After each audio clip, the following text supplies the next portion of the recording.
கலைஞர் பேரை சொல்றத நிச்சயம் செய்வேன். இப்போ நீங்க எனக்கு வாக்குறுதி கொடுங்க. நிச்சயம் செய்வீங்களா? 100% செய்வீங்களா? பாத்துடலாமா? நான் 4ஆம் தேதி காலையில தொலைக்காட்சியை ஆன் பண்ணிட்டு செய்தி ஆன் பண்ணிட்டு வாக்கு எண்ணிக்கை பாத்துக்கிட்டே இருப்பேன். கரூர் எவ்வளவு வித்தியாசம் பாத்துக்கிட்டே இருப்பேன்.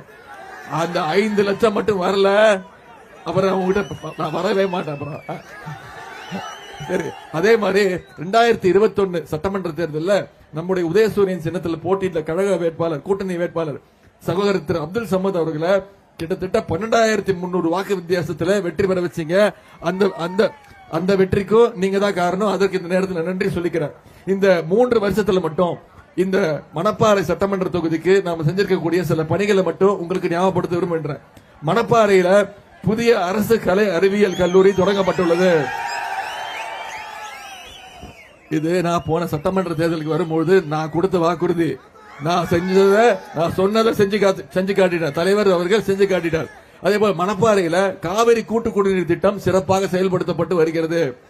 மணப்பாறை துவரங்குறிச்சி இடையே புத்தானத்தம் வழியாக 120 கோடி மதிப்பீட்டில் சாலை அமைக்கப்பட்டுள்ளது. சிறு வியாபாரிகள் நலனுக்காக 7 கோடி 65 லட்சம் ரூபாய் மதிப்பீட்டில் வார சந்தை கடைகள் கட்டி கொடுக்கப்பட்டுள்ளது. 23 கோடியே 38 லட்சம் மதிப்பீட்டில் வருங்காபுரி மற்றும் வையம்பட்டி சுற்று வட்டார பகுதிகளில் 7 புதிய பாலங்கள் கட்டப்பட்டு மக்கள் பயன்பாட்டிற்கு வந்துள்ளது. இதெல்லாம் நம்ம இந்த 3 வருஷத்துல செஞ்சிருக்கக்கூடிய சின்ன சின்ன சாதனைகள். இன்னும் நிறைய சாதனைகள் செய்ய வேண்டியிருக்கு, வாக்குறுதிகள் இருக்கு. அதே மாதிரி நம்முடைய தலைவர் அவர்கள், கலைஞர் அவர்கள் எப்பொழுதுமே தேர்தல் வாக்குறுதி, தேர்தல் அறிக்கை வெளியிட்டு சொல்வார், சொல்வதை செய்வோம், செய்வதைத்தான் சொல்லுவோம் செஞ்சு காட்டின தலைவர் முத்தமிழர் டாக்டர் கலைஞர் அவர்கள். அதே மாதிரி நம்முடைய தலைவர், கழக தலைவர் முத்துவேல் கருணாநிதி ஸ்டாலின் அவர்களும் எப்பொழுதுமே சொல்வதை செய்வார், செய்வதைத்தான் சொல்லுவார். அப்படி சில தேர்தல் வாக்குறுதிகளை இந்த பகுதிக்கு, மணப்பாறை சட்டமன்ற தொகுதிக்கு அறிவிச்சிருக்கிறார். அதுல சிலவற்றை மட்டும் இங்க நான் குறிப்பிட விரும்புகின்றேன். வையம்பட்டியில அரசு தொழிற்பயிற்சி மையம், அதாவது ITI விரைவில் தொடங்கப்படும். மணப்பாறை மாவட்ட தலைமை அரசு மருத்துவமனையில விபத்து மற்றும் அவசர சிகிச்சைக்கான கட்டிடம் திறந்து வைக்கப்படும். பால் உற்பத்தியில சிறந்து விளங்கும் மணப்பாறைக்கு கூடுதல் கால்நடை மருத்துவமனை அமைத்து தரப்படும். காவேரி குண்டாறு இணைப்பு திட்டத்தில் பொன்னையாறு அணை, தன்னூத்து அணை இணைப்பு குறித்து ஆய்வு செய்து நடவடிக்கை எடுக்கப்படும்.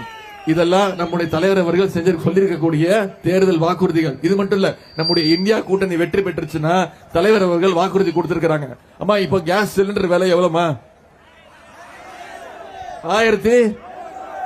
2014 கேஸ் சிலிண்டர் எவ்வளவு? 450 ரூபாய் இருந்துச்சு. கரெக்டா? இந்த 10 வருஷத்துல திரு மோடி அவர்கள் 1200 ரூபாய் ஏத்தினாரு. இப்போ உங்களுக்கு பரிசுன்னு சொல்லி உங்களை ஏமாத்துறதுக்காக தேர்தல் நாடகம் 100 ரூபாய் கம்மி பண்ணிருக்காரு. ஏத்துனது எவ்வளவுமா? ஏத்துனது 800 ரூபாய், இறக்குனது எவ்வளவு? 100 ரூபாய். ஏமாந்துறாதீங்க. மீண்டும் அவர் பிரதமர் ஆனார்னா ஆக மாட்டார், வாய்ப்பே கிடையாது. 500 ரூபாய் ஏத்தினாலும் ஏத்துவாரு. நம்ம தலைவர் தேர்தல் வாக்குறுதி கொடுத்திருக்கிறாரு, மீண்டும் இந்தியா கூட்டணி ஆட்சிக்கு வந்ததுன்னா கேஸ் சிலிண்டர் விலை 500 ரூபாய்க்கு தருவேன்னு தலைவர் வாக்குறுதி கொடுக்கிறார். அதே மாதிரி பெட்ரோல், 1 லிட்டர் பெட்ரோல் 75 ரூபாய்க்கு கொடுப்பேன்னு தலைவர் வாக்குறுதி கொடுத்திருக்கிறார். அதே மாதிரி டீசல் 1 லிட்டர் டீசல் 65 ரூபாய்க்கு தரேன்னு தலைவர் வாக்குறுதி கொடுத்திருக்கிறார். இதெல்லாம் நடக்கணுமா வேணாமா? இதெல்லாம் நடக்கணும்னா ஏப்ரல் 19ஆம் தேதி கை சின்னத்துல நீங்க வாக்களிக்கணும். இது எல்லாம் விட மிக மிக முக்கியமான வாக்குறுதி கேளுங்க.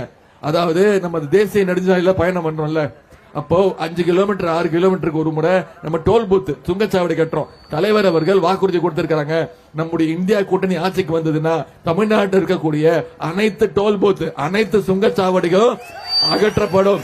இனிமே தேசிய நெடுஞ்சாலையில நம்ம பயணம் பண்ணணும்னா ஒன்றிய அரசுக்கு நாம 1 ரூபா கூட கட்ட தேவையில்லை. இதுதான் தலைவர் அவர்கள் கொடுத்திருக்கக்கூடிய வாக்குறுதி.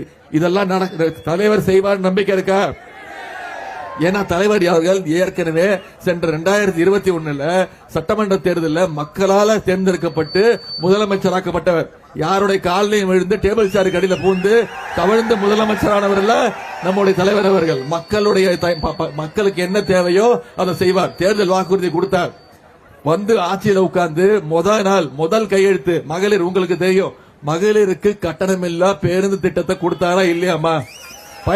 பயன்படுத்துறீங்களா இல்லையா? செய்திகளை உடனுக்குடனும் துல்லியமாகவும் தெரிந்து கொள்ள சப்ஸ்கிரைப் பண்ணுங்க.